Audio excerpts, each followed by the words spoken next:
ज्योतिष, tarot card reading, किसी भी तरीके की बस प्रिडिक्शन कर देना या कोई रेमेडी बता देना, ये कहाँ तक सही है? टैरेट रीडिंग एक ऐसी रीडिंग है जो बार बार आप पूछोगे तो बार बार अलग आंसर देगी, तो कहीं ना कहीं फलित नहीं होगी। क्यों?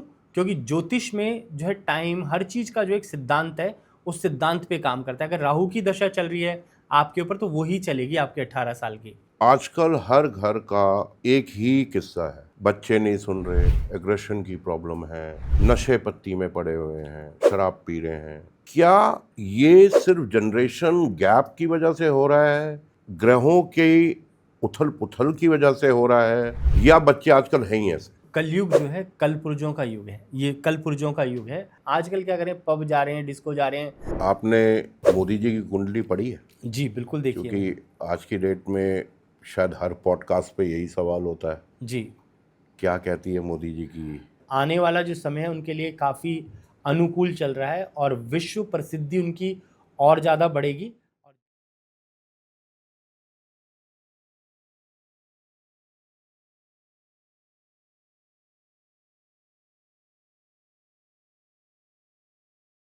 नमस्कार, स्वागत है आपका टॉक 24/7 के दूसरे पॉडकास्ट में। मेरा नाम है अनुराग शर्मा और आज हमारे साथ जो मेहमान हैं उन्हें किसी भी तरीके के परिचय की कोई ज़रूरत नहीं। मैं स्वागत करता हूं संजय शर्मा जी का, एक प्रख्यात ज्योतिष आचार्य जिन्होंने लोगों के जीवन में अपने रेमेडीज से, अपनी सलाहों से, अपने दिए हुए सुझावों से बहुत बड़ा अंतर लाया है। स्वागत है संजय जी आपका शो पर। नमस्कार अनुराग जी, आपने इनवाइट किया, thank you so much. Sanjay ji, शुरू करते हैं आज का पॉडकास्ट और मेरा पहला सवाल आपसे है जी, कि ज्योतिष का जो ज्ञान है उसको अर्जित करने के लिए क्या किसी प्रोफेशनल डिग्री की ज़रूरत होती है, या कोई भी आदमी घर बैठकर, कोई भी इंसान घर बैठकर किताबों का अध्ययन करके, ग्रंथों का अध्ययन करके ज्योतिष को जान सकता है, या ज्योतिष को सीखना ज़रूरी है? जी, बड़ा सुंदर प्रश्न किया अनुराग जी आपने। शास्त्रों में कहते हैं कि धृति क्षमा दमो स्तम सोच्यम इंद्रिय निग्रह धीर विद्या सत्यम क्रोधेति धर्म लक्षणा। धर्म के जो 10 लक्षण बताए गए हैं उनमें पहला लक्षण आता है धैर्य का। तो पहले ज़माने में हमारे यहाँ पे गुरुकुल परंपरा थी और गुरुकुल के अंदर पढ़ाया जाता था, गुरु शिष्य परंपरा है जो हमें ज्ञान देता था। अभी क्या है कि यूनिवर्सिटीज़ बन गई हैं, हर चीज़ का जो है मॉडर्नाइजेशन हो गया है, तो इसलिए जो है ज्ञान का अर्जित करना बहुत ज़रूरी है, क्योंकि बिना ज्ञान के गति नहीं होती। कहा जाता है विद्यार्थी लभते विद्याम धनार्थी लभते धनम। जिसको विद्या की आवश्यकता है वो विद्या के पीछे पीछे भागता है और जीवन के अंदर क्या है कि वो डीप नॉलेज लेना चाहता है, और कहीं भी एक इंस्टीट्यूट या एक स्थान पर जाकर के आप नॉलेज प्राप्त नहीं कर सकते जब तक कि आप कम से कम 50, 100, 200, 300, 400 जितने ज़्यादा लोगों से मिलेंगे उतना ज्ञान आपको अर्जित होगा। और ज्योतिष एक महासमुद्र की तरह है। कहते हैं कि जब आप समुद्र की गहराई में जाते हैं तो आपको ऊपर जल की सतह नज़र आती है। जब धीरे धीरे धीरे जब आप समुद्र के बिल्कुल गहराई में जाएंगे तो आपको लगेगा वहाँ भी जो है आग निकल रही है, क्योंकि वहाँ पर भी आप देखें ज्वालामुखी फट रहे हैं समुद्र की गहराई में। उसी प्रकार से जो ज्ञान की खोज में रहता है व्यक्ति, वो हमेशा ज्ञान को अर्जित करने के लिए उत्सुक रहता है। और शास्त्रों में कहा गया है और कहा जाता है कि ज्योतिष एक ऐसा शास्त्र है जिसको पढ़ने के लिए आपको एक जन्म में कई जन्म लग जाते हैं। और हमारे यहाँ पे आप देखें कि 18 पुराण हैं और उन पुराणों के अंदर सबसे पहला जो पुराण आता है वो ब्रह्म पुराण है। तो उसमें क्या है कि पद्म पुराण है, गरुड़ पुराण है। आप देखें जो भी पुराण हमारे यहाँ पे भविष्य के लिए भविष्य पुराण है। तो शास्त्रों में अगर ज्ञान, भक्ति, वैराग्य और त्याग चाहिए तो भागवत पुराण है। तो भागवत का अर्थ भी यही है कि भक्ति, ज्ञान और वैराग्य, कि व्यक्ति जो है पहले भक्ति को प्राप्त करे, फिर ज्ञान को प्राप्त करे, फिर वैराग्य को प्राप्त करे, उसके बाद त्याग की भावना। त्याग का अर्थ है त्याग। तो व्यक्ति के अंदर त्याग जब ही आएगा या सीखने की ललक जब होगी जब उसको डीप नॉलेज की आवश्यकता है। और ज्योतिष में आपको पुस्तक पढ़ के कुछ ज्ञान प्राप्त हो सकता है, परंतु मैं एक ही बात कहूँगा, जो भी लोग ज्योतिष के फील्ड में है बिना गुरु के आप ज्ञान ना बांटें, वो गलत होता है। गुरुओं से सीखना जरूरी है, आचार्यों से सीखना जरूरी है। और आप जब प्रिडिक्शन करते हैं, कहा जाता है कि जो हमारी गणनाएं होती हैं, आप देखें ब्रह्मांड को जो है 360 डिग्री का माना गया है। अगर हम उसको 12 से डिवाइड करते हैं तो आप देखिए 30 डिग्री आती है, और 30 डिग्री की एक राशि होती है, और 12 राशियां इसीलिए मानी गई हैं क्योंकि 12 राशियां जो है 30-30 अंश की हो जाती हैं। तो ज्योतिष बिल्कुल सत्य है, और ज्योतिष को जो मानने वाले लोग हैं, मैं उनको यही बोलूँगा कि ज्योतिष की डीप नॉलेज वाले व्यक्ति से ही अपनी कुंडली दिखाएं। जब तक जिसको आत्मज्ञान नहीं होगा, जो सौम्य नहीं होगा, सभ्य नहीं होगा, वो भी ज्योतिष नहीं बन सकता। क्योंकि ज्योतिष का धर्म होता है कि व्यक्ति के जीवन का उद्धार करना, जीवन की नैया को पार लगाना। कोई व्यक्ति अगर आपके पास मुसीबत में आया है तो उससे ये नहीं कि आप बहुत सारे पैसे ऐंठ लो या बहुत सारी बुरी चीज़ें कर दो या डरा दो उसको, कि भाई कोई वैसी जब परिस्थिति खराब होती है तभी व्यक्ति के पास पहुंचता है। तो ज्योतिष की आपने बहुत सुंदर प्रश्न किया, इसका उत्तर मैंने इतना स्पष्ट दिया कि ज्योतिष सीखना बहुत ज़रूरी है। और सीखने के पश्चात, जैसे अपन ट्रेनिंग लेते हैं किसी के अंडर, जब आप कहीं नौकरी शुरू करते हैं तो उससे पहले ट्रेनिंग की आवश्यकता होती है। उसी प्रकार से मैं कहूँगा कि एक गुरु से नहीं, कम से कम 20, 30, 40, 50 गुरुओं से ट्रेनिंग लेनी चाहिए। उसके बाद अभ्यास और प्रैक्टिस करना चाहिए, जिससे कि आप अच्छे ज्योतिष बन पाएँ। कितनी सुंदरता से संजय जी आपने इस प्रश्न को हमारे दर्शकों के समक्ष रखा। मेरा अगला सवाल आपकी ही बातों से निकलता है जी। कि ज्योतिष, tarot reading, tarot card reading, numerology और किसी भी तरीके की बस प्रिडिक्शन कर देना या कोई रेमेडी बता देना, ये कहाँ तक सही है? क्योंकि मैं जो समझता हूँ कि आप जो देखते हैं आज की डेट में, समय का अभाव सभी के पास है। करेक्ट। कोई नौकरी पे जा रहा है, कोई बिजनेस करने जा रहा है, कोई पढ़ रहा है, कोई करियर में स्ट्रगल कर रहा है, कोई अपने लिए नया रास्ता ढूंढ रहा है।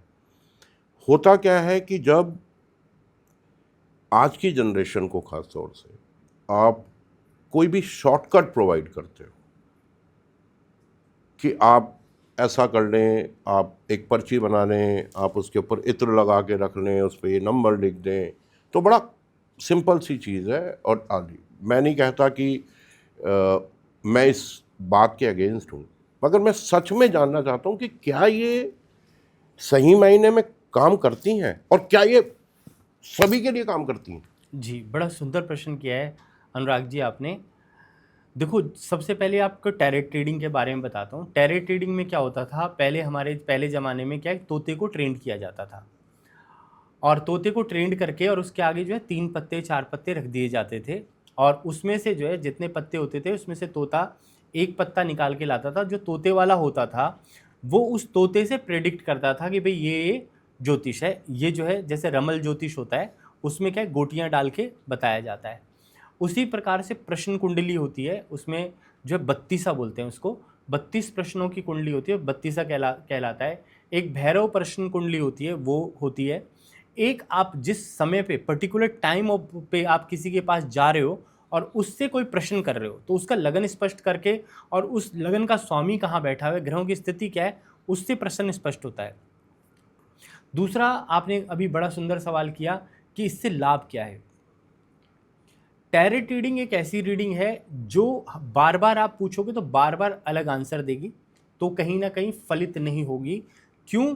क्योंकि ज्योतिष में जो है टाइम, हर चीज़ का जो एक सिद्धांत है, उस सिद्धांत पे काम करता है। अगर राहु की दशा चल रही है आपके ऊपर तो वही चलेगी आपके 18 साल की। या मैनिफेस्ट कर लेते हो कि भाई हमारी विश पूरी हो जाए, तो जैसे आप भगवान से इच्छा पूरी कर कर लिख रहे हो, तो पहले ज़माने में क्या होता था कि कोई विश अगर मांगनी है, आप कोई भी विश मांगनी है, तो भगवान के चरणों में हम रखते थे कि भाई हनुमान जी के नीचे रख दी कोई विश लिख के लाल पेन से।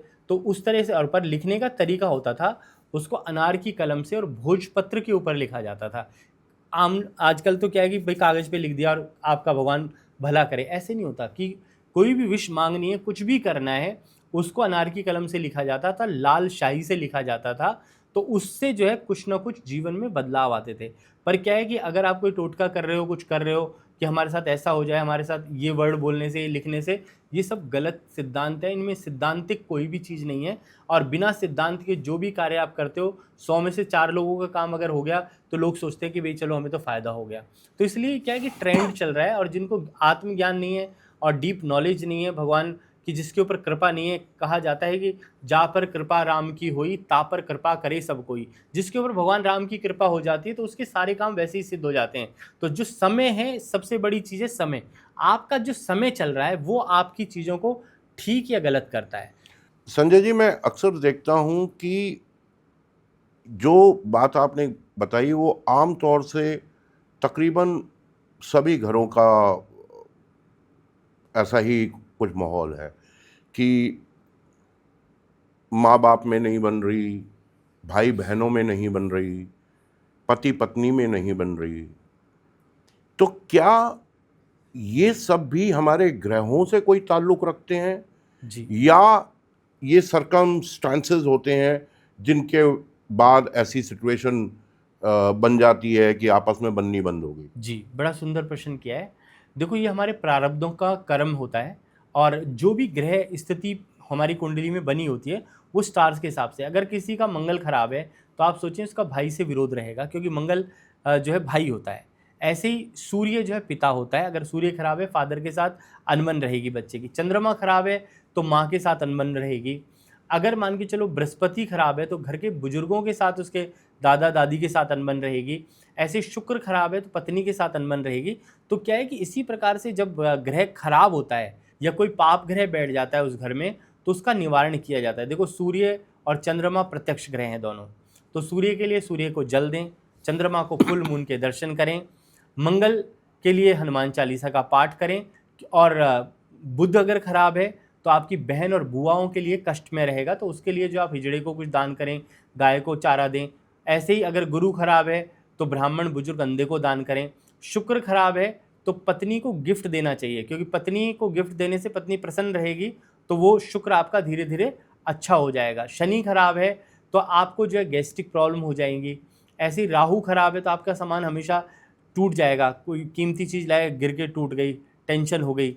ऐसे ही केतु खराब है तो आपके जानवर, कोई भी जानवर आप पालेंगे, कुत्ता बिल्ली कुछ भी, तो उसकी मृत्यु हो सकती है। तो ऐसे ही जो ग्रह खराब हैं, उन ग्रहों की स्थिति को बदलने के लिए आपको उनको रेमेडीज, दान पुण्य, कलयुग में कहा जाता है कि दान और नाम का बड़ा महत्व है। दान का मतलब जो भी ग्रह आपका चल रहा है उसका अगर आप दान कर दें, पाप ग्रह है राहु केतु शनि, तो इनका घर की देहलीज के बाहर जा करके दान करना चाहिए।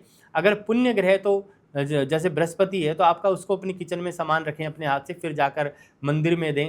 तो ये सब दान और पुण्य करने से जीवन में आपके ग्रह जो है पॉजिटिव हो जाते हैं। संजय जी, मैं आपसे जानना चाहता हूं कि आजकल हर घर का एक ही किस्सा है, बच्चे नहीं सुन रहे, एग्रेशन की प्रॉब्लम है, नशे पत्ती में पड़े हुए हैं, शराब पी रहे हैं, ड्रग्स ले रहे हैं, माँ बाप की बिल्कुल सुनना नहीं चाहते।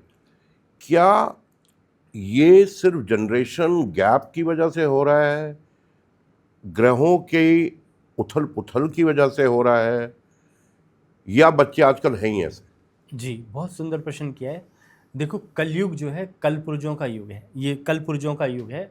और आजकल जो है बच्चे जो है सबसे ज़्यादा पहले माता पिता से संस्कार लेते थे, गुरुओं से लेते थे, घर में बुजुर्ग लोग रहते थे साथ में तो उनसे ज्ञान लेते थे, दादी नानी। जब जॉइंट फैमिलीज होती थी तो बच्चे जो है जब छुट्टियां होती थी तो अपनी दादी के घर, नानी के घर जाते थे, उनसे स्टोरीज सुनते थे, मॉरल स्टोरीज सुनते थे।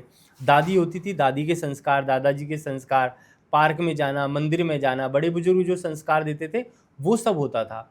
आजकल क्या है कि न्यूक्लियर फैमिली की जो मैं बात कर रहा था, उसमें हो क्या गया है कि पहले एक दूसरे की आंखों की शर्म होती थी। बच्चा अपने पिता के सामने नज़र उठाता नहीं था, जवाब नहीं देता था, क्योंकि ये घोर कलयुग है। इसमें क्या है कि आचार विचार संस्कार और भोजन, क्योंकि खाद्य पदार्थ, तो ये सब जो खाने पीने से, और दूसरा मॉडर्नाइजेशन जो है, शिक्षा का मॉडर्नाइजेशन जो हुआ है।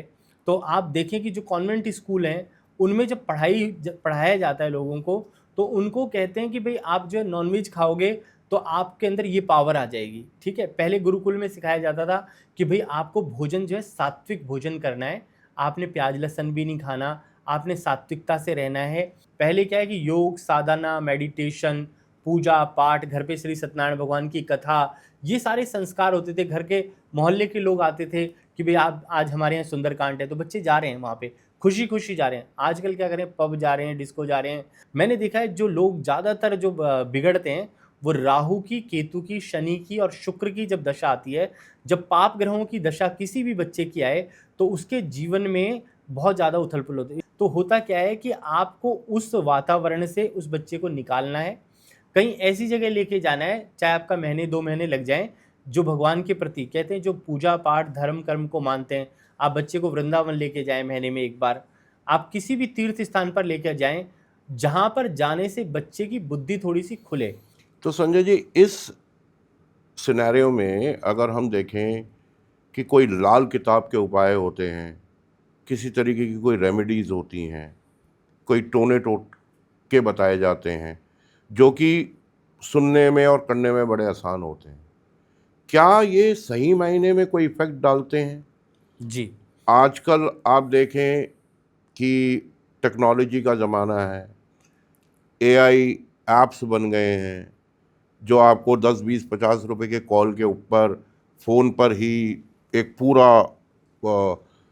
एस्ट्रोलॉजर्स का ग्रुप है, उसमें वो आपके क्वेश्चन को सुनेंगे, 1-2 मिनट बात करेंगे, आपको रिचार्ज कराएँगे।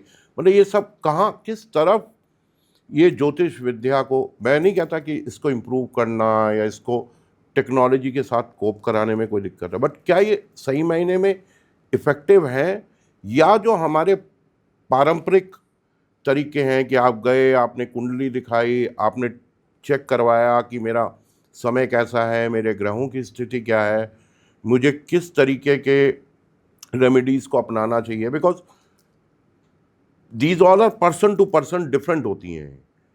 आप इस बारे में क्या कहना चाहेंगे? जी, बहुत सुंदर प्रश्न किया आपने। देखो, जब तक आप किसी भी ज्योतिष को अगर मानते हैं, किसी गुरु आचार्य को मानते हैं, तो आप अगर उसके यहाँ जाते हैं, तो एक तो आपको आत्मज्ञान की प्राप्ति कराएगा, ज्ञान देगा। आप उस स्थान पर जाकर भी आपका मन शांत होगा और जब आपको समझाया जाएगा कुछ भी, तो आपके दिमाग में बहुत जल्दी जाएगा।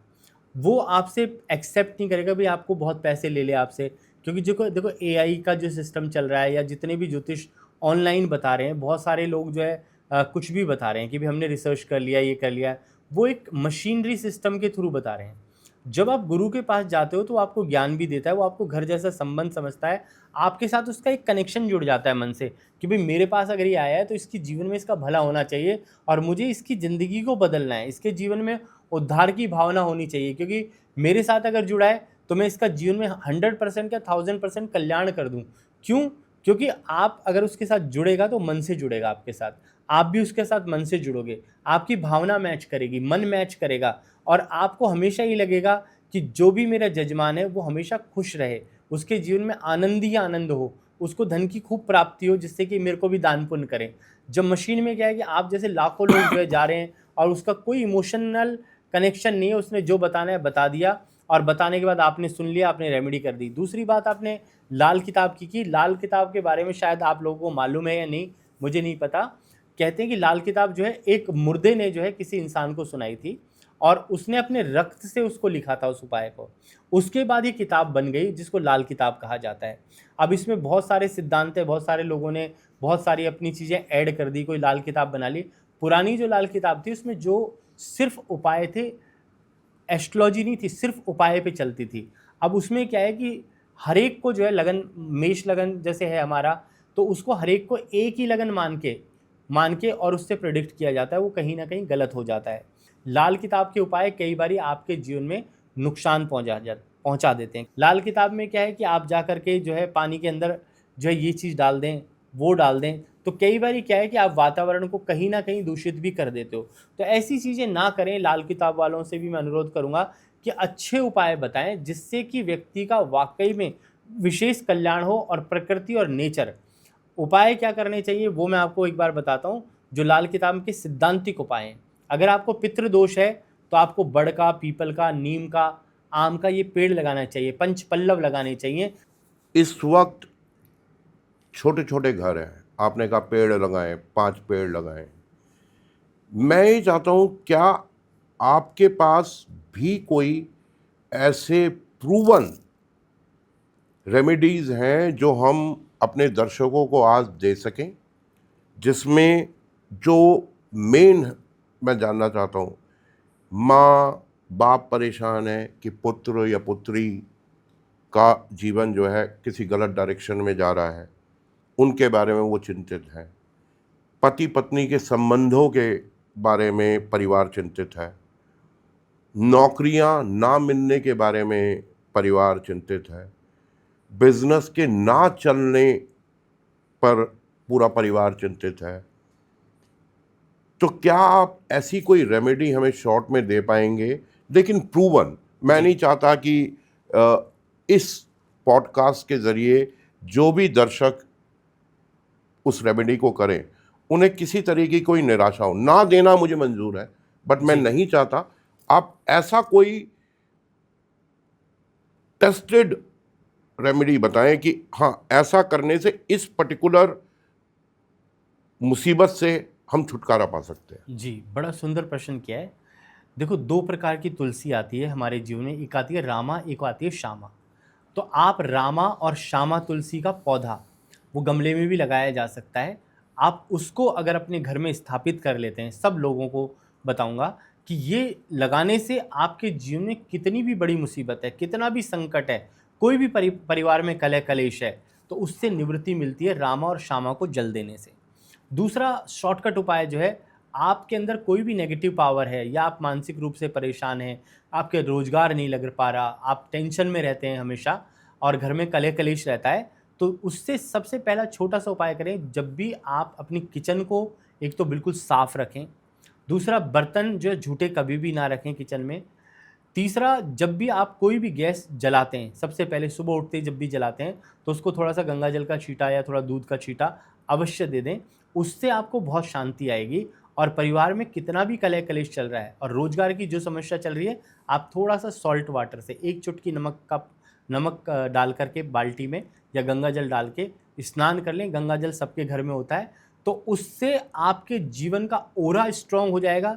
जब आप कोई इंटरव्यू देने जाएंगे, कहीं भी जाएंगे, तो आपके साथ कोई भी नेगेटिव पावर नहीं होगी और उससे आपके घर का कलह कलेश, जो भी परेशानियां जीवन के अंदर हैं, वो सब खत्म हो जाएंगी।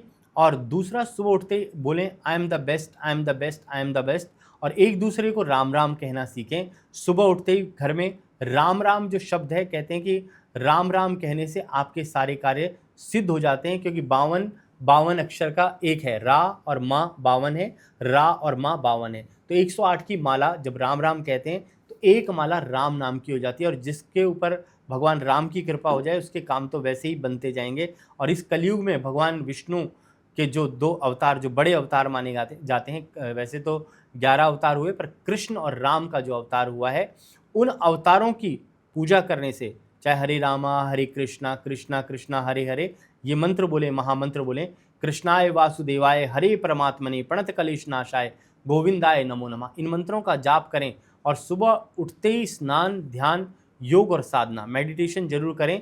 5 मिनट ईश्वर का ध्यान करने से, आपने एक बड़ा सुंदर प्रश्न किया था कि हमारे कौन से देवता जो है क्या क्या फल देते हैं, आपने मेरे से पूछा था एक दिन, तो मैं आज उसका जवाब भी देता हूँ। देखो, गणेश जी को हम प्रथम पूज्य मानते हैं। क्या है, सबसे पहले भगवान जो है प्रथम पूज्य, जिनकी पूजा होती है वो गणेश जी। आप देखें उनको क्या दर्शाते हैं वो, आपने उनके कान बड़े हैं, तो हमें अच्छा लिसनर बनना चाहिए।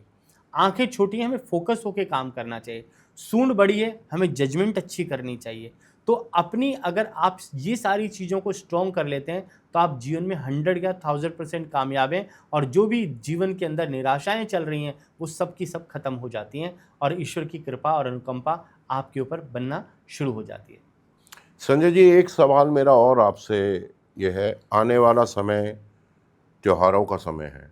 अब नवरात्रे आ रहे हैं, उसके बाद दशहरा है, फिर दिवाली है। इस पीरियड में पुराने ज़माने से हम सुनते आए हैं कि हमें काफ़ी सावधान रहना चाहिए, काफ़ी टोने टोटके, किसी तरीके की गलत वो, क्या वाकई इस ड्यूरेशन में, इन त्योहारों से ठीक पहले, क्या ऐसा कुछ होता है जिसको हमें ध्यान में रखना चाहिए, हमें उसके लिए कुछ प्रिकॉशंस लेनी चाहिए?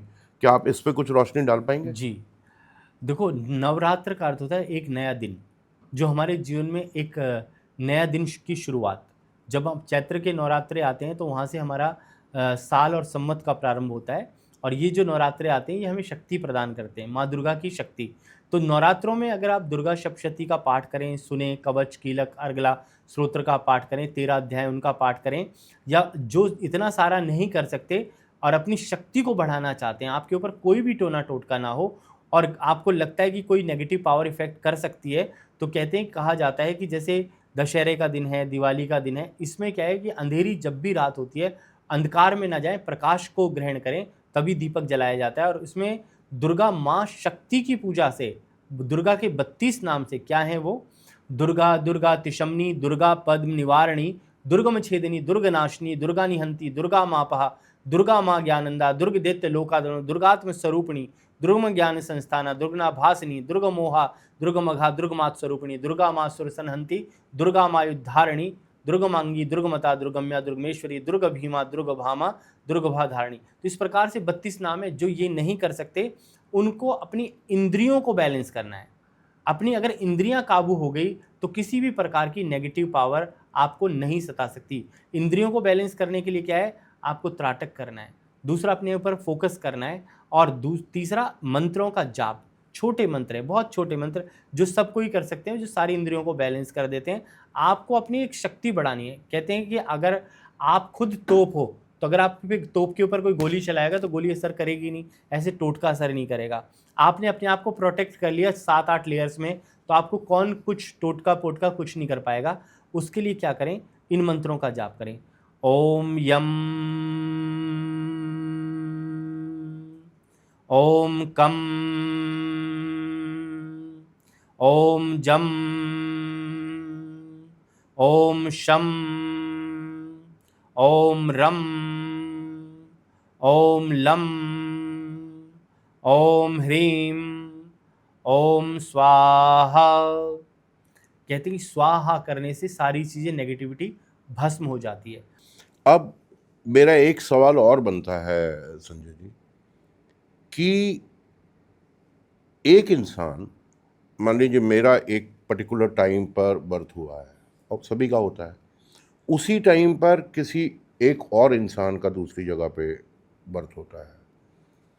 एक घर में भी 2 बालक जुड़वा पैदा होते हैं, मगर उन दोनों की किस्मत बड़ी डिफरेंट होती है कि एक आदमी बहुत ज़्यादा प्रसिद्ध हुआ, कामयाब हुआ, अच्छा धन अर्जित किया, नाम बनाया, दूसरी तरफ दूसरा आदमी उस लेवल तक नहीं पहुंच पाता। अब समय एक है, ग्रहों की दशा एक है, तो क्या कारण है इसका? जी, बड़ा सुंदर प्रश्न किया आपने। देखो, समय जो है बलवान होता है, और उसी पर्टिकुलर टाइम पर अगर 2 बच्चे जैसे पैदा हुए हैं, एक गरीब घर में पैदा हुआ मान के चलो और एक अमीर घर में पैदा हुआ, तो अमीर जो है वो अमीर ही बनता जाएगा। क्यों? क्योंकि वो प्रारब्ध से अपने जीवन के अंदर कर्मा लिखा के आया है, और ग्रहों की स्थिति के अलावा आपका प्रारब्ध भी काम करता है और आपकी मेहनत भी काम करती है। ग्रह स्थिति सेम हो गई आपकी, सब कुछ सेम हो गया, परंतु आपका कर्म कितना प्रधान है। गीता में भी कहा गया है, कर्मण्येवाधिकारस्ते माँ फलेषु कदाचन माँ कर्म फल हेतु भूर्माते संगो अस्तो कर्मणि। तो हमें जो है कर्म प्रधान है। अब जो व्यक्ति अगर मान के चलो किसी राजा के घर में भी पैदा हो गया और उसके कर्म ही खराब हैं, वो काम करना ही नहीं चाहता, तो राजा भी रंक बन जाएगा एक दिन। आपने मोदी जी की कुंडली पढ़ी है? जी बिल्कुल, देखिए। क्योंकि आज की डेट में शायद हर पॉडकास्ट पे यही सवाल होता है। जी, क्या कहती है मोदी जी की? देखो, उनके सितारे अभी बुलंदी पे हैं और ग्रह स्थिति काफ़ी मजबूत है, और आने वाला जो समय है उनके लिए काफ़ी अनुकूल चल रहा है, और विश्व प्रसिद्धि उनकी और ज़्यादा बढ़ेगी। और जितना ज़्यादा तकरार, कहते हैं कि जितने ज़्यादा उनके दुश्मन बढ़ेंगे उतना ही उनको लाभ होगा, क्योंकि दुश्मन बढ़ने से उनको एक पावर मिलती है, और जो लोग उनसे जेलस करते हैं तो उस जेलसी वाले लोग हमेशा पीछे हट जाते हैं। आप देखें नेपाल का क्या हाल हुआ है। आप देखें कि नेपाल का जो प्रधानमंत्री था वहाँ का, उसने जो है भारत के साथ बहुत सारी चीज़ें खराब करी, तो वहाँ बुरा हाल हो गया। आप लंका की बात करें, लंका में जो है तबाही हो गई, बांग्लादेश में तबाही हो गई, भारत के पड़ोसी राज्य पाकिस्तान में तबाही हो गई, क्योंकि जिसने जो है जो कहते हैं कि जिसका जो स्वरूप है, अगर किसी को नुकसान पहुंचाने की कोशिश करोगे तो उसको नुकसान अपने आप ही हो जाएगा। उस तरह की मोदी जी की कुंडली है और विश्व में ख्याति इनकी बढ़ती ही जाएगी। मैं तो उनके लिए यही कहता हूँ कि लेवल्स ब्रिंग्स डेवल्स। बहुत सुंदर, बहुत सुंदर। तो खैर, हम आते हैं अपने अगले प्रश्न पे। आपने अभी कहा कि पास्ट लाइफ कर्मास आपकी प्रेजेंट लाइफ में भी इफेक्ट करते हैं। इफेक्ट करते हैं। अब उसको सुधारने के लिए हमारा क्या प्रयास होना चाहिए? अच्छे कर्म। अगर बच्चे का पढ़ाई में मन नहीं लग रहा, डाइवर्शन ऑफ माइंड है, कई बार बच्चे आते हैं, उनके माता पिता कहते हैं कि बच्चा स्कूल ही नहीं जाना चाहता, तो माँ बाप सुनना नहीं चाहते, उसको ज़बरदस्ती स्कूल छोड़ के आते हैं कि भाई छोड़ आओ, बच्चा रो रहा है, धो रहा है, कुछ भी कर रहा है, तो उसकी मेंटेलिटी ख़राब हो जाती है उसमें कि भैया 2 4 5 दिन में 10 दिन में जो है ये सुधर जाएगा। अब उसको प्रॉब्लम क्या है, कॉज क्या है, वो नहीं समझते। तो उस कॉज को समझना जरूरी है कि भाई सबसे पहले उसकी कुंडली में देखें कि कौन सी दशा चल रही है। अब केतु की महादशा चल रही है, तो केतु की दशा में जो भी उसको स्कूल में गया है, जिस भी स्कूल में गया है, उस स्कूल में जो उसको देख रेख करने वाले लोग हैं, कुछ लोग उसको अच्छे मिलेंगे, कुछ बुरे मिलेंगे, क्योंकि बच्चा जो भांप जाता है हर सोल को, छोटा बच्चा जो होता है 2 3 साल का, वो भांप जाता है। तो अब जो है अगर कोई सोल उसको बुरी लग रही है तो बच्चा डरेगा, उससे जाके उस व्यक्ति से ही डरेगा। तो इसलिए जब भी कोई बच्चा आप स्कूल में डाल रहे हैं, तो बच्चा अगर रो रहा है तो 1 2 दिन 4 दिन 5 दिन उसके साथ अवश्य बैठें, वहाँ जा कर के रुकें, उसकी भावना को समझें, बच्चा क्या चाहता है। तो ये सारी चीज़ें होती हैं। दूसरा, उसकी गृह परिस्थिति क्या चल रही है, उसका दान पुण्य कराएं। तो उससे क्या है कि बच्चे के जीवन में बहुत बड़ा बदलाव आएगा और बच्चा जो है आगे बढ़ता जाएगा। उसकी रेमेडीज़, बड़ा होता है तो उसकी रेमेडीज़ कराई जाए, पढ़ाई लिखाई के लिए गुरु की रेमेडी कराई जाए, अगर उसको नौकरी चाहिए तो नौकरी के लिए शनि की रेमेडी कराई जाए, अगर व्यापारी बनना चाहता है तो बुध की रेमेडी कराई जाए। तो जो ग्रह कहते हैं कि बिजनेसमैन भी वही बनता है बड़ा जिसका दूसरा, छठा, 8वां, 12वां घर खाली हो। अगर ये चारों घर में ग्रह है और आप जो है बिजनेस करने जा रहे हो तो आपको लॉस होगा, क्योंकि लॉस हाउस में आपका ग्रह बैठ गया है, 6th हाउस में बैठ गया, 8th हाउस में बैठ गया। तो जब आप कामयाबी नहीं हो पाओगे। तो कुंडली के अंदर सब कुछ लिखा है, क्योंकि आपके भाग्य की जो चाबी है वो आपकी जन्म कुंडली है, और जन्म कुंडली के द्वारा जाना जा सकता है कि आपके भाग्य में क्या घटित हो सकता है, क्या आप बन सकते हैं, कैसे बन सकते हैं, क्या परेशानी आएंगी, उनका निवारण किया जाता है।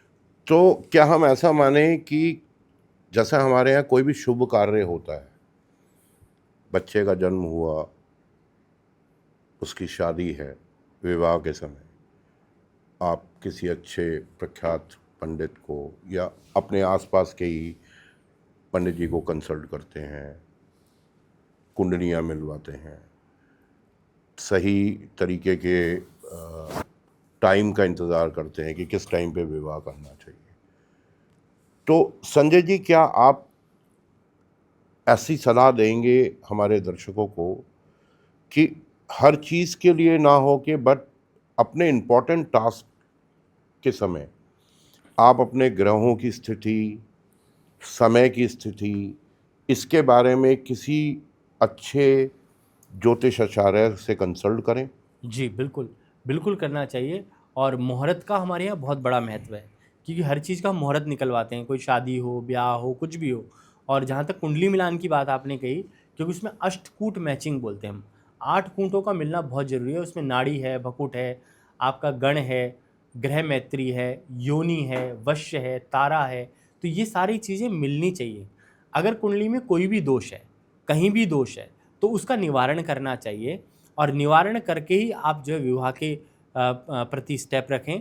और बिना मिलाए कोई भी कार्य करना जो है वो सक्षम नहीं होगा, अच्छा नहीं रहता। उसमें कहीं ना कहीं हर्डल्स, परेशानियां जीवन में आती रहती है और मानसिक परेशानी बहुत हो जाती है। तो ये सारी दोष जो है मिलाए जाते हैं कि जिससे कि कंपेटेबिलिटी हो, जीवन में अच्छा रहे। और बिना कुंडली मिलान के जो लोग विवाह करते हैं उनको जीवन में बहुत ज़्यादा दुख, अशांति और पीड़ा उठानी पड़ जाती है। अभी हमने एक चंद्र ग्रहण देखा। जी उस ग्रहण में कुछ लोगों ने कहा कि आप जाओ उसको देखो, टेलीस्कोप लेके लोग देख रहे हैं, छतों पे देख रहे हैं, वीडियो बना रहे हैं, फ़ोटो खींच रहे हैं। दूसरी तरफ ये कहा जाता है कि आप चंद्र ग्रहण को ना देखें, स्पेशली गर्भवती महिलाएं तो घर से बाहर ही ना निकलें, किसी तरीके की कोई काटा पीटी ना करें, सूतक लगने के समय आप खाना ना खाएं। क्या आप हमारे दर्शकों को बता सकते हैं कि इसके पीछे मूलभूत कारण क्या है, और क्या ये सही है चंद्र ग्रहण को टेलीस्कोप या फोटोज में उतारना, या हमें वाकई ही बड़ा रिजर्व रहना होता है? क्या कारण है इसका? कहा जाता है कोई भी ग्रहण जब भी पड़ता है सृष्टि के ऊपर, क्योंकि ब्रह्मांड एक ही है, पूरा यूनिवर्स एक ही है, और पृथ्वी जो है एक ग्रह है जो पूरा गोल है, जिस पे चाहे आप रशिया लें, अमेरिका लें, कोई भी लें, उस ग्रहण का प्रभाव चाहे कम पड़े चाहे ज़्यादा पड़े, किसी महाद्वीप पे ज़्यादा पड़ेगा, किसी पे कम पड़ेगा। अब होता क्या है कि जिस महाद्वीप के ऊपर उस ग्रहण का प्रभाव पड़ रहा है, तो चंद्रमा क्या है कि हमारा मन का कारक है। कहा जाता है चंद्रमा मनसो सूर्यो अजायता, क्योंकि मन की गति जो है हमारी चलती है चंद्रमा से। हमारी बॉडी के अंदर जो पानी है वो 2/3 पानी अर्थ पे है, 2/3 पानी हमारी बॉडी में होता है, 75% के करीब हमारी बॉडी में पानी होता है। तो जब चंद्रमा की रेज व्यक्ति के ऊपर पूर्ण रूप से नहीं पड़ती, तो व्यक्ति का मन जो है विचलित होना शुरू हो जाता है, नाना प्रकार के थॉट्स आना प्रारंभ हो जाते हैं, और व्यक्ति का मन जो है बदलना शुरू हो जाता है। क्योंकि उस वक्त जो है ग्रहण जब लगता है, राहु और केतु जब एक साथ आ जाए तभी ग्रहण लगता है। जब सूर्य के साथ राहु हो तो ग्रहण लगता है, चंद्रमा के साथ राहु हो तो ग्रहण लगता है। तो जब ये दोनों ग्रह, क्योंकि एक नेगेटिव पावर मून को इफेक्ट कर लेती है कुछ समय के लिए, उसको हम ग्रहण कहते हैं। कुंभ राशि वालों के लिए काफ़ी मानसिक पीड़ा देने वाला था, क्योंकि उसी राशि में ये ग्रहण लगा। उसी के भाव बात करें तो उससे चौथी, 8वीं और 12वीं राशि पे इफेक्ट करेगा। मेष राशि की अगर हम बात करें तो उनके लिए गेनिंग रहा ये ग्रहण। परंतु क्या हर मानव जीव की बात की जाए तो कहीं ना कहीं विशेष करके जब आपके यहाँ पर जो अल्ट्रावायलेट रेज आती हैं, तो आपके ऊपर देखें कि सामान के अंदर आप देखते हैं कि भाई खाने में जो है तुलसी पत्ता रख दो, क्योंकि एंटी फंगल होता है वो। तो इसलिए क्या है कि जो चीज़ें दूषित ना हो जाएं, मंदिर में भगवान दूषित ना हो जाए, इंसान दूषित ना हो जाए इस ग्रहण के प्रभाव से, इस कारण से तुलसी या कुशा का हमारे यहाँ प्रयोग करने का महत्व माना जाता है। दूसरी बात आपने की कि जो गर्भवती महिलाएं हैं उनको बाहर ना जाने दिया जाए। कहा जाता है कि पहले ज़माने में लाइटें नहीं थी, रोशनी नहीं थी, तो स्त्रियां अगर बाहर जाती हैं तो उसके ऊपर भी एक रेस पड़ेगी, उसके पेट पे भी रेस पड़ेगी, तो बच्चे के ऊपर कोई अपंग ना हो जाए, बच्चा कोई दुष्प्रभाव ना आ जाए उस ग्रहण का, इस कारण से मना किया जाता था। कोई चीज़ काटेंगी, काटने से क्या होता है कि आदमी जब कोई चीज़ कट करता है तो अंधेरे में कट करेगा, तो व्यक्ति को कोई ना कोई कष्ट आ सकता है, शारीरिक कष्ट आ सकता है। और दूसरा, काटने से जैसे उस वक्त जो विचार होंगे आपके, तो गर्भ में जो शिशु पल रहा है, क्या आप चॉपिंग करेंगे तो बच्चा भी काटने वाली चीज़ें सीख जाएगा।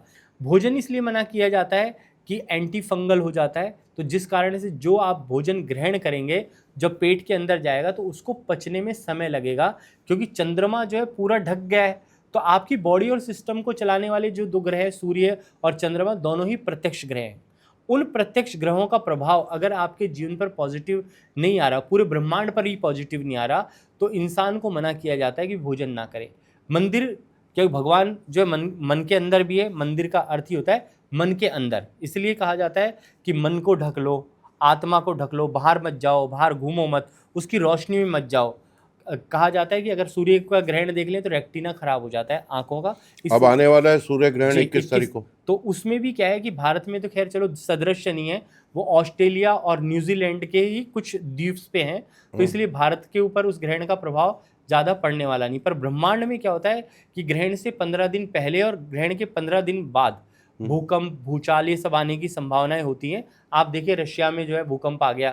तो क्या है कि अर्थ के ऊपर जो पहले 15 दिन और 15 दिन बाद का समय होता है, कोई भी ग्रहण पड़े तो उसमें प्राकृतिक आपदाएं आती हैं, क्योंकि जो पृथ्वी की प्लेट्स होती हैं वो कहीं ना कहीं मूव पूरे तरीके से करती हैं, और उस वक्त जो है किसी भी विश्व में कहीं पे भी आ सकता है और उसका प्रभाव आ जाता है। तो ग्रहण का दुष्प्रभाव शास्त्रों में पहले से ही लिखा गया है। ग्रहण को टीवी पे, और हम पहले ज़माने में जब छोटे होते थे तो पानी के अंदर, कहते हैं कि चंदा मामा को जो है पानी के अंदर देख लो, जल के अंदर प्रतिबिंब देखो। हाँ, प्रतिबिंब देखो, उसको पूरा नहीं देखना चाहिए, क्योंकि उसका डायरेक्ट प्रभाव आपकी बॉडी पर ना आए, इसलिए मना किया जाता था। आदमी इतना डरता है आजकल कि अगर डर के माहौल में ही वो गलत करता है, डर के माहौल में ही वो गलत चीज़ों को अपनाता है।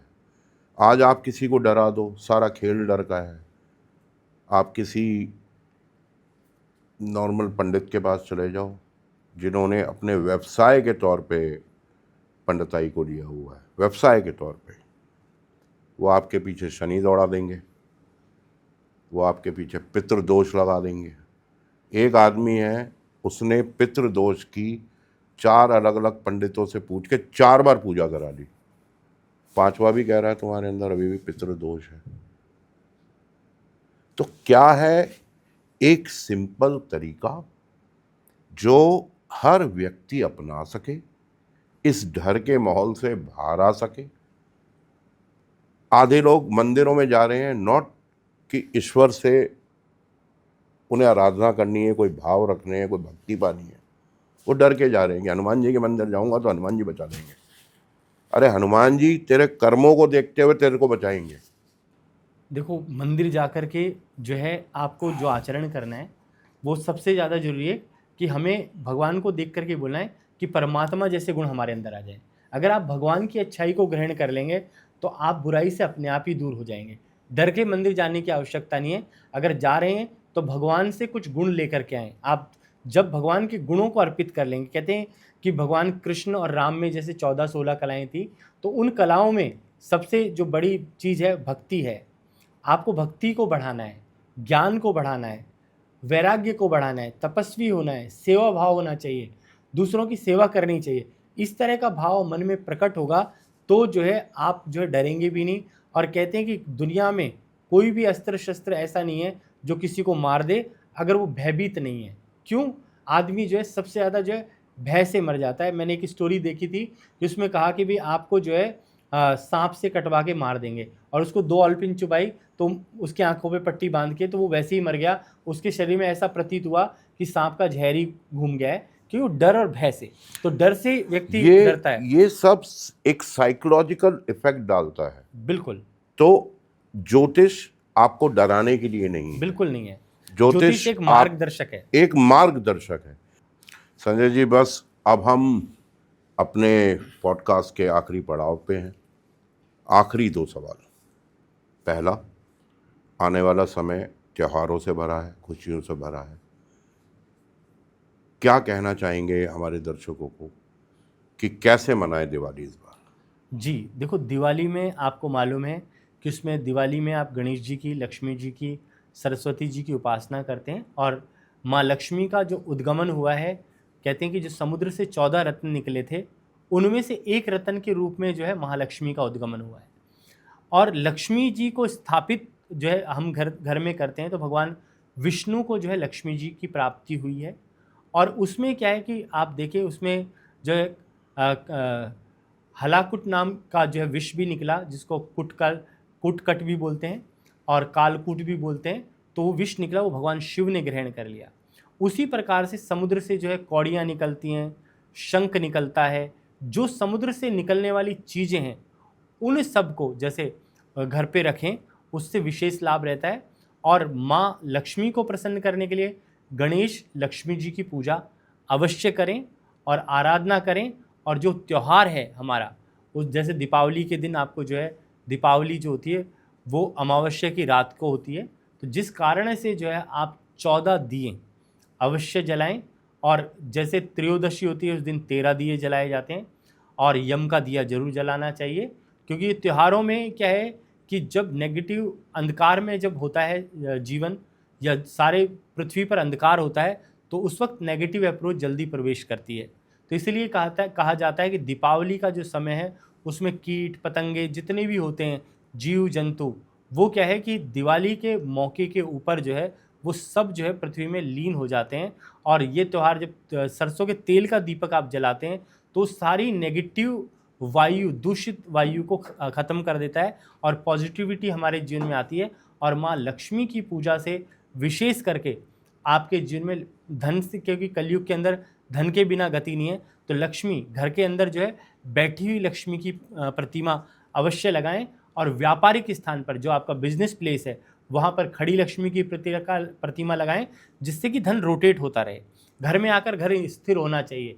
तो इस प्रकार से जब आप पूजा करते हैं तो भगवान का ध्यान करते हैं तो उन चीज़ों को अर्पित करें। और इसमें जो है सबसे ज़्यादा जो प्रिय चीज़ें हैं लक्ष्मी जी को, हल्दी की गांठ है, सरसों है, पीली सरसों है, धनिया है, सुपारी है, ये सब अर्पित करें। और पान का पत्ता है, ये सब अर्पित किया जाए। और गणेश जी को दुर्वा चढ़ाई जाए। तो गणेश जी की और लक्ष्मी जी की पूजा विशेष रूप से, और सरस्वती कहते हैं कि बिना ज्ञान के तो लक्ष्मी आ नहीं सकती, तो इसलिए सरस्वती की पूजा भी। और गणेश जी के साथ रिद्धि सिद्धि हैं, तो वो जब तक नहीं आएंगी, शुभ लाभ नहीं आएंगे, तो आपके जीवन में लक्ष्मी की प्राप्ति नहीं होती। तो इसलिए सबको पूजन करें और ज़मीन पर पाटा लगाएं। कई लोग खड़े होकर पूजा करते हैं, मैं उनसे सबसे विरोध करूंगा कि खड़े होकर कभी पूजा ना करें। पाटा लगाएं, चौकी लगाएं, स्थापना करें और उस लक्ष्मी की आराधना करें, क्योंकि आपका जो जीवन है वो धन से ही चलना है। और धन की गति रहेगी तो जीवन रहेगा, तभी आपको खाना पीना अन्न जल प्राप्त होगा। नहीं तो जीवन के अंदर जो है मानसिक शारीरिक अशांति होकर के आप जो है परलोक को सिधार सकते हैं। तो इसलिए जो है लक्ष्मी को प्रसन्न अवश्य रखें। संजय जी, एक आखिरी सवाल, और मैं चाहूँगा कि आप बड़ा खुलकर इसका जवाब दें। जी। इस दिवाली क्या कोई ऐसा वास्तु का उपाय है जो हमारे घरों में हम कर सकें? आमतौर से अगर आप देखेंगे, हम हाई राइज बिल्डिंग्स में रहते हैं, छोटे छोटे फ्लैट्स में रहते हैं, अपार्टमेंट्स में रहते हैं, तो वास्तु का कितना भी ख्याल रखें पर कहीं ना कहीं कोई त्रुटि जरूर रह जाती है। कोई ऐसा वास्तु का आप रेमेडी हमारे दर्शकों को दे पाएं जो कि बिल्कुल रामबाण है, कि ये करने से 100% नहीं तो 90% आपके वास्तु में सुधार हो जी, जाएगा। बहुत सुंदर प्रश्न किया आपने। देखो, जो सृष्टि चलती है, आप देखें 4 दिशाएं हैं हमारी, ईस्ट, वेस्ट, नॉर्थ और साउथ। आप देखते हैं तो न्यूज जो शब्द की उत्पत्ति हुई है वो इसी से हुई है, ईस्ट, वेस्ट, नॉर्थ और साउथ से। तो अब 4 डायरेक्शन है, उसमें भी फिर उनकी 4 डायरेक्शन है, फिर उनकी 4 डायरेक्शन है, तो ऐसे इस करके 16 डायरेक्शंस बनती है। अगर सारी डायरेक्शन को बैलेंस करना है हमें, तो सबसे बेस्ट उपाय जो रहता है जीवन के अंदर, एक तो पृथ्वी के ऊपर जो जो आपका घर का एंट्रेंस है उसके नीचे एक चांदी की वायर खरीद करके लगा दें। उससे क्या है, कोई भी नेगेटिविटी प्रवेश नहीं करेगी। और एक 9 ग्रेड स्वास्तिक होता है जिसमें 9 ग्रेड बने होते हैं, क्योंकि प्रकृति में 1 से लेकर 9 तक ही नंबर हैं और ब्रह्मांड का नंबर 360 डिग्री है, तो इसलिए 9 ही बनता है। तो 9 ग्रेड का रेड कलर का स्वास्तिक आप घर की चौखट पे लगा दें, उससे कितना भी बड़ा दोष आपके वास्तु का हो सब शांत हो जाएगा। और कहते हैं कि स्वस्ति पंथा मनुचरे में सूर्य चंद्रमसा विव पुनर्ददता घनता जानता संग में मही। क्योंकि स्वस्ति का जो निशान है, स्वास्तिक का जो निशान है, वो हमें स्वस्ति के पथ पर अर्थात अच्छे पथ पर ले जाने वाला है। और कहा जाता है स्वस्ति पंथा मनुचरीम। तो स्वस्ति के पथ पर अगर हमें जाना है, अच्छाई को ग्रहण करना है, जीवन को आनंद में बनाना है और घर में भी खुशहाली लानी है, तो आप सबको एक घर के बाहर बढ़िया सा स्वास्तिक लगा लेना चाहिए, जिससे कि आपके जीवन में शुद्धता, सार्थकता, लक्ष्मी, वैभव की प्राप्ति हो और आपका जीवन सुख में और आनंद में रहे। धन्यवाद शर्मा जी, आपका बहुत बहुत धन्यवाद। मुझे उम्मीद है आज का पॉडकास्ट मेरे दर्शकों को पसंद आया होगा। मेरा जो प्रयास था वो आपको कोई शॉर्टकट देना नहीं था। मेरा प्रयास था कि ज्योतिष जो एक विज्ञान है, जो एक शास्त्र है, उनके एक महत्व को जानने के लिए संजय शर्मा जी से मार्गदर्शन लें। मुझे उम्मीद है आपको पसंद आया होगा। मिलते हैं अगले पॉडकास्ट में। धन्यवाद।